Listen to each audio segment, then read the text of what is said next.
نن سبا په میډیا باندې دا خبره ډیره تیز روانه ده چې نر مولا شاکر مولا او حق به ویلو شیخ صاحب الله سافټویر اپډیټ کړی دی.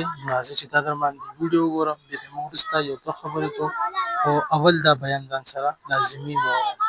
خلک به دې ټکي دوکه شوي یاره نر مولا د څه شي نر مولا دې ته نر وایي چې زمونږ د رسول الله په بیبیانو پسې خبرې کوي، زمونږ د رسول الله خبرې نه مني، زمونږ د صحابو خبرې نه مني، او یو د بازار یو عام سړی دی او یاره زما خبرې ومنئ او د دې صحابو خبرې مه منئ.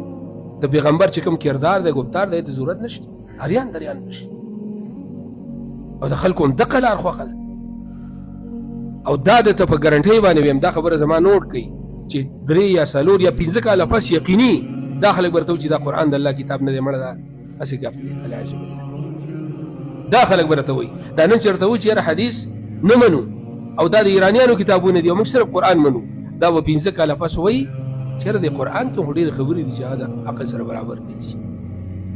زه درته مثال به ته وروایم که بالفرض دا خبره په حدیث کې نقل شوې وي چې اصحاب کهف تلي وو په یو غار کې 300 کاله ودو بیا رایق شو، تاسو وایئ آیا دا خبره که په حدیث کې نقل وي او په قرآن کې نه وي دوی به څومره خندا کولی؟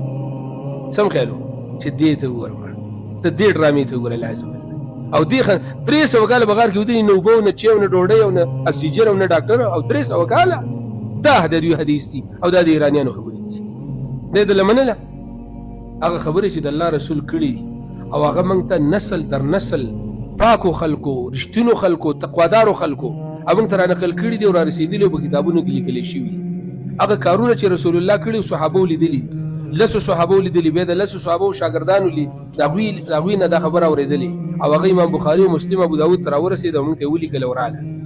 اوس وایي یاره وایي دا د ایران والا خبرې دي، په دې باندې خلک به غلط فهمۍ کې اچولی شي.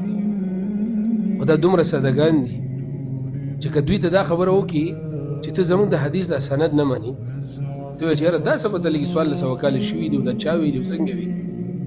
نو موږ ورته وایو دا قرآن چې په کوم سند باندې راغلی دقه راویان چې د حدیث را نقل کړی دقه راویانو دا قرآن هم را نقل کړی.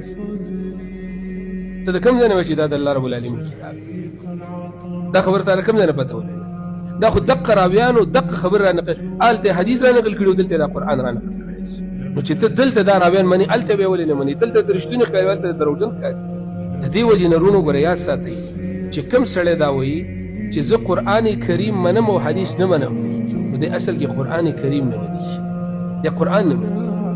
او ته په قرآن باندې عمل څنګه چې ته حدیث نه مني؟